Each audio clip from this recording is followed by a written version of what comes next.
Hello students, मैं रोहन सिसोदिया स्वागत करता हूं आपका गामा चैनल पर। आज हम देखेंगे आरआरबी एग्जाम्स के बारे में।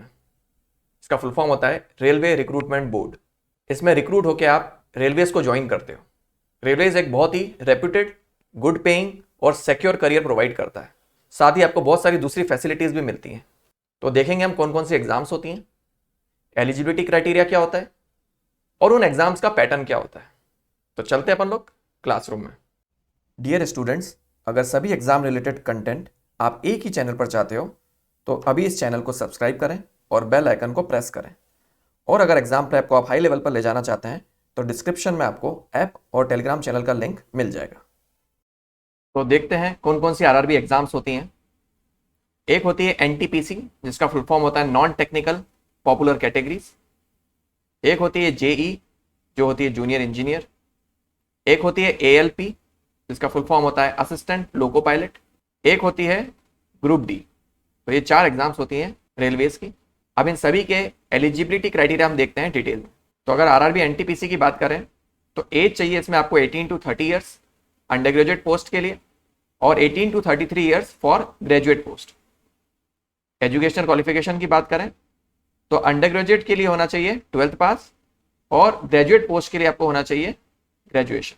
फिर बात करते हैं आरआरबी जेई की। इसके लिए एज क्राइटेरिया है 18 to 33 ईयर्स और एजुकेशनल क्वालिफिकेशन चाहिए आपको, आपके पास इंजीनियरिंग डिग्री होना चाहिए या फिर डिप्लोमा होना चाहिए अकॉर्डिंग टू द पोस्ट, जिस भी फील्ड में आपको जॉब चाहिए। फिर बात करते हैं आरआरबी एएलपी की। इसके लिए एज क्राइटेरिया है 18 to 28 ईयर्स और एजुकेशनल क्वालिफिकेशन एएलपी के लिए है आपके पास 10th होना चाहिए या सीनियर सेकेंडरी लिविंग सर्टिफिकेट होना चाहिए और आईटीआई या कोर्स कंप्लीटेड एक्ट अप्रेंटिसेस या डिप्लोमा या डिग्री इन इंजीनियरिंग। अगर टेक्नीशियन पोस्ट की बात करें, अगेन आपके पास होना चाहिए 10th कंप्लीटेड या सीनियर सेकेंडरी लिविंग सर्टिफिकेट, साथ में आईटीआई या फिर कोर्स कंप्लीटेड एक्ट अप्रेंटिसेस या 10+2 विद फिजिक्स एंड मैथ्स या फिर डिप्लोमा इन इंजीनियरिंग। फिर बात करते हैं हम आरआरबी ग्रुप डी की। इसके लिए एज क्राइटेरिया है 18 to 33 ईयर्स और एजुकेशनल क्वालिफिकेशन में आपको चाहिए 10th होना चाहिए from institution recognised by NCVT या फिर एससीवीटी। एनसीवीटी का फुल फॉर्म होता है national council of vocational training और एससीवीटी का फुल फॉर्म होता है state council of vocational training. या फिर आपके पास इसका इक्विवेलेंट हो या नेशनल अप्रेंटिसशिप सर्टिफिकेट हो ग्रांटेड बाय एनसीवीटी।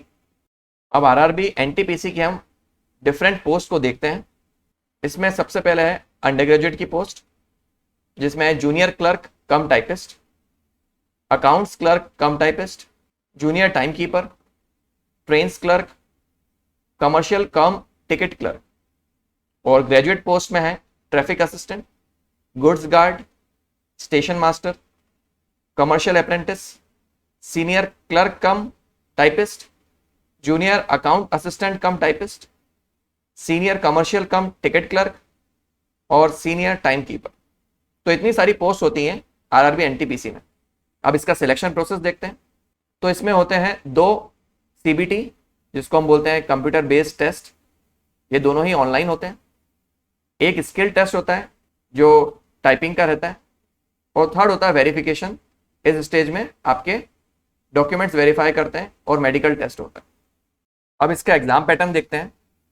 तो जो 2 पेपर होते हैं सीबीटी 1 और सीबीटी 2, इन दोनों में ही सेम सब्जेक्ट्स आते हैं, general intelligence and reasoning, general awareness और मैथमेटिक्स। फिर हम बात करते हैं आरआरबी जेई की। इसमें एक पोस्ट होती है जूनियर इंजीनियर, फिर होती है जूनियर इंजीनियर आईटी की, depot material superintendent, chemical and metallurgical assistant. ये 4 पोस्ट होती हैं। सिलेक्शन प्रोसेस देखते हैं। तो इसमें 2 पेपर होते हैं, सीबीटी 1 और सीबीटी 2, दोनों ही ऑनलाइन एग्जाम है। और उसके बाद लास्ट स्टेज होती है वेरिफिकेशन, जिसमें डॉक्यूमेंट्स वेरीफाई करते हैं और मेडिकल टेस्ट होता है। एग्जाम पैटर्न की बात करते हैं तो सीबीटी 1 में maths, general awareness, general reasoning और जनरल साइंस आता है।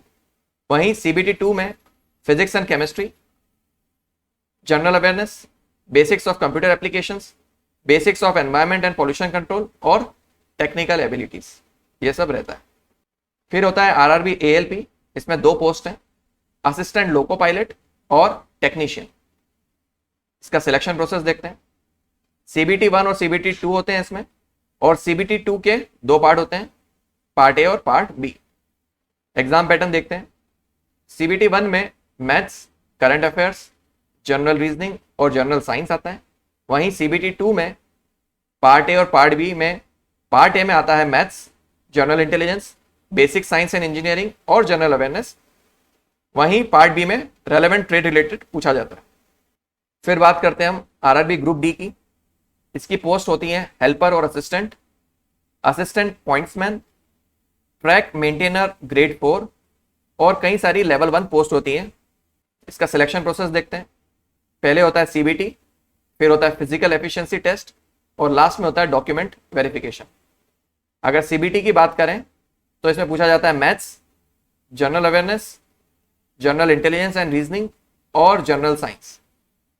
तो इस प्रकार से अपन ने सभी RRB की जो एग्जाम्स होती हैं उनके एलिजिबिलिटी क्राइटेरिया, उनका सिलेक्शन प्रोसेस, उनकी पोस्ट और उनके एग्जाम पैटर्न को देख लिया है।